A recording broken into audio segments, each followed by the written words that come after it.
The 85th death anniversary of the founder of Musaeus College, Colombo, Mari Musaeus Higgins, was marked today. The students of Musaeus College observe the death anniversary of its founder, Mari Musaeus Higgins, in July each year. The school was founded 120 years ago by the German National Museum. Religious observances were conducted opposite the Higgins Memorial at the Burala Cemetery yesterday to mark her 85th death anniversary. Floral tributes were laid at the memorial by the students and teachers.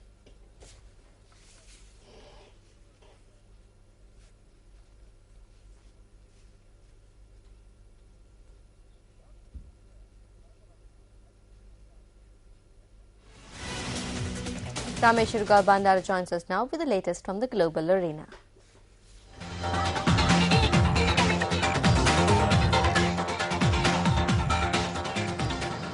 Good evening and welcome to the News First International Desk. The controversial British tabloid News of the World published its final edition today with the front page declaring thank you and goodbye. Editor Colin Myler, speaking to the press yesterday, said that they did not deserve to be closed down. This is the front and back page of the final edition of tomorrow's News of the World. It's actually our 8,674th edition after 168 proud years. It's not a record of any editor to want to close a title. Of course, I didn't close it. Publisher News International axed the 168-year-old tabloid in the wake of phone hacking allegations last week. The News of the World has doubled today's print run to 5 million, with money from the sales being donated to 4 charities. In a full-page editorial on page 3, the paper offers an apology for the hacking of phones. The Labour Party is calling for an immediate start to the judicial phone hacking inquiry so evidence will not be lost as the News of the World closes. Publisher News International has said a Guardian report that millions of emails may have been deleted is rubbish and added that they were cooperating actively with police and have not destroyed evidence. The tabloid is accused of hacking into phones of crime victims, celebrities and politicians. Police have identified 4,000 possible targets. The government has announced 2 independent inquiries into the scandal. Firstly, a judge-led probe into the activities of News of the World and other papers and the failure of the original police investigation from 2005 into phone hacking. The second inquiry will examine the ethics and culture of the press.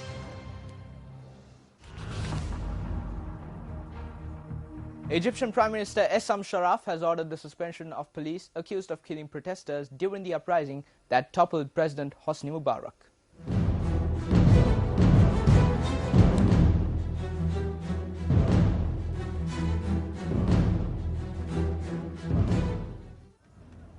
In a televised address yesterday, Prime Minister Sharaf said he had issued direct orders to the Interior Minister to stop all police officers accused of killing protesters from working. He also said he had ordered the creation of a panel to review the trials of those charged with killing protesters and corruption as soon as possible, without waiting until after the summer judicial recess. The 18-day uprising in January and February left 846 people dead. Thousands of people gathered in Cairo's Tahrir Square demanding the military rulers bring those responsible to justice.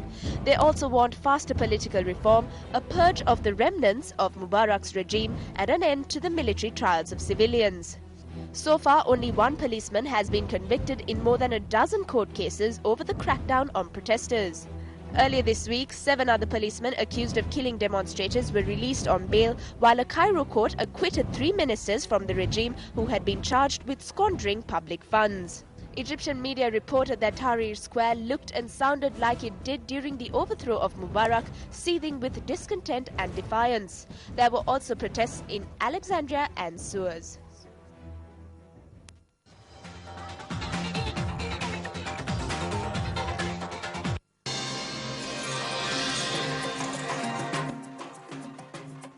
Celebrations continued on the streets of Juba today, a day after South Sudan became the world's newest country.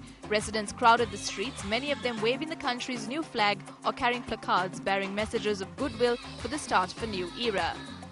Africa's 54th country formally parted from the Arab-led Khartoum government to the north on Saturday, 6 months after 99% of Southerners overwhelmingly voted for succession in a referendum in January. A strong earthquake jolted northeastern Japan today, sending volunteers to higher ground after an alert for a half-meter tsunami was issued by the Japan Meteorological Agency. A group of volunteers helping in cleanup efforts in the quake and tsunami-ravaged area of Ishinomaki in Miyagi Prefecture listened intently to radio reports after finding shelter in a fourth-floor building. Video uploaded to social media websites appears to show ferocious, repeated rounds of gunfire and heavily armed security forces on the streets of towns across Syria. 2 miners were rescued this morning from the collapsed mine in the city of Heshan of southwest China's Guangxi Zhuan Autonomous Region. 4 bodies were found later. Rescue teams are still trying to reach the other 12 workers more than 200 meters underground. Space Shuttle Atlantis crew spent yesterday inspecting the craft's heat shield for damage as they prepared to pay the last visit to the International Space Station in US space shuttle history.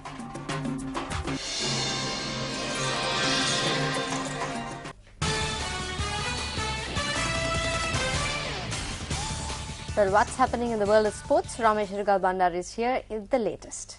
Ramesh, over to you. Thank you, Anandati. Starting off with some cricket news, England defeated Sri Lanka by just 16 runs to secure victory in the 5-match ODI series yesterday. We now join former Sri Lankan Test cricket captain Arjuna Rantunga for an in-depth analysis into yesterday's match.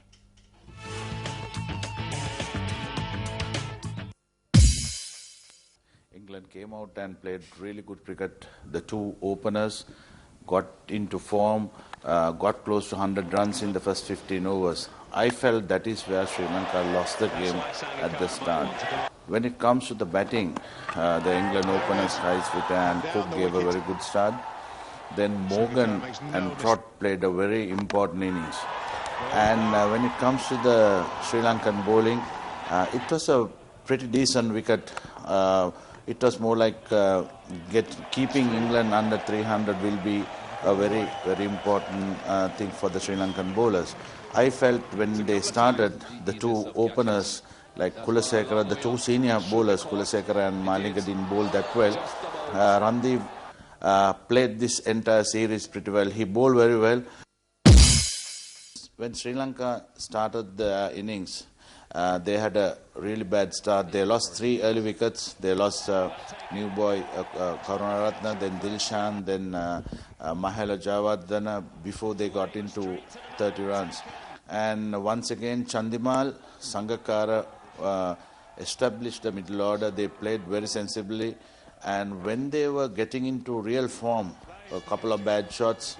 And unfortunately, when we lost these 2 players, we saw Matthews and Jeevan Mendes played a very crucial innings.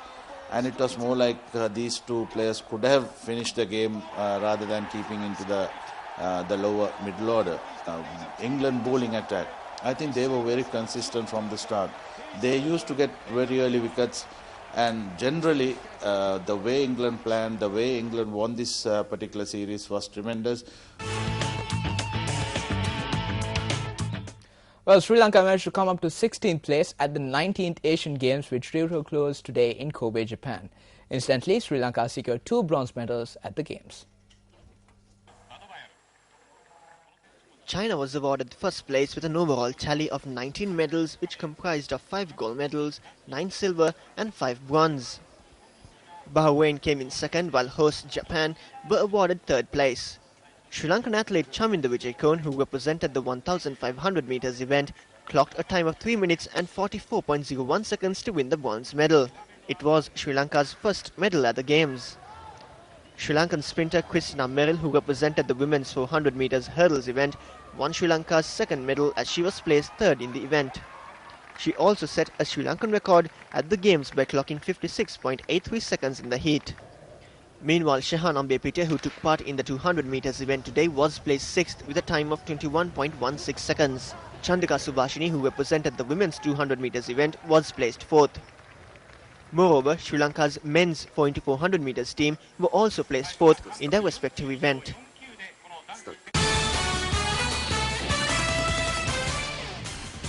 Well, it's time now for the bitter truth.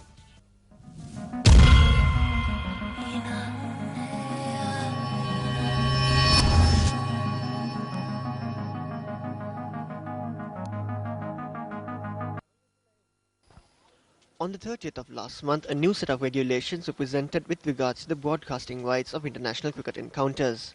At a media briefing held on that very day, it was revealed that cabinet approval has been granted to consider to provide broadcasting rights to private television stations which are dedicated to sports, based on an agreement reached with Sri Lanka Cricket.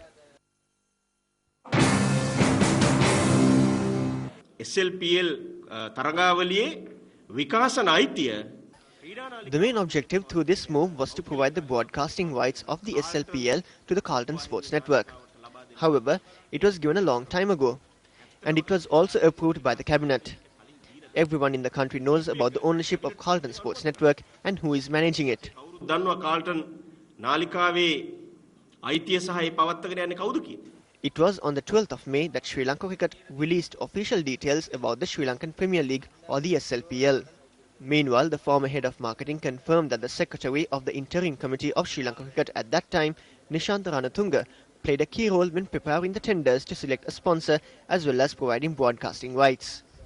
Meanwhile, parliamentarian Sujiva Senasinghe stated that the former secretary also acts as the chief executive officer of the private sports channel, which is in the midst of controversy.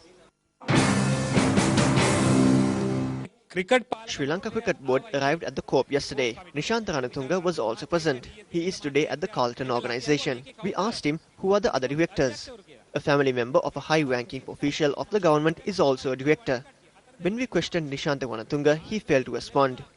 He doesn't know who the 4 directors are. He is saying this at the COP committee meeting.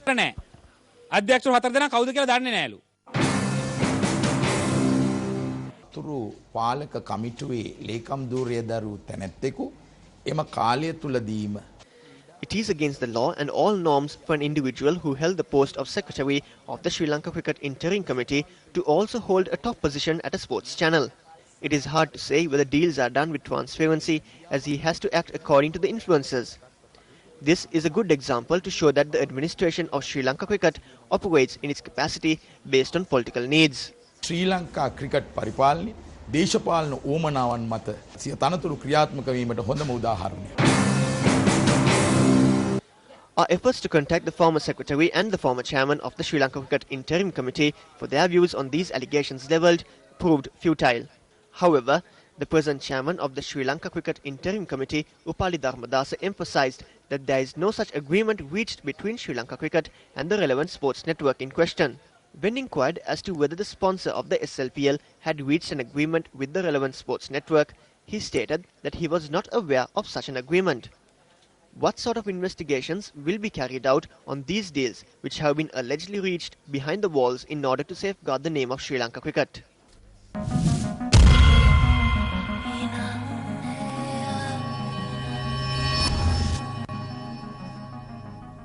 Ramesh, before you wrap up, could you brief us on the latest from the British Grand Prix? Well, Arundhati, Spaniard Fernando Alonso gave Ferrari its first win of 2011 with a stunning drive at a thrilling British Grand Prix. Defending world champion Sebastian Vettel came in second, while Australian Mark Webber, who started from pole position, came in third. Britain Lewis Hamilton and Felipe Massa completed the top 5. Well, that's it from Sports First for tonight.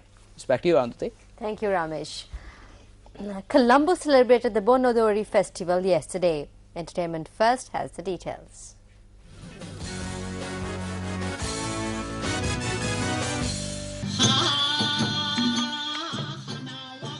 The Bon Odori festival, which is celebrated in Japan to mark the beginning of the summer season, receives an important place in the Japanese culture. The Bon Odori festival was celebrated with the assistance of the Japanese embassy in Sri Lanka at the Colombo Mercantile Grounds yesterday.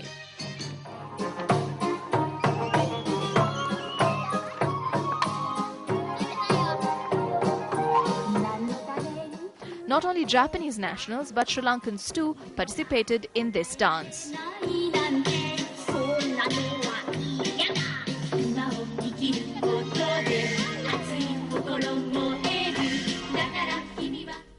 Well, that's a wrap from the News First team for this Sunday evening.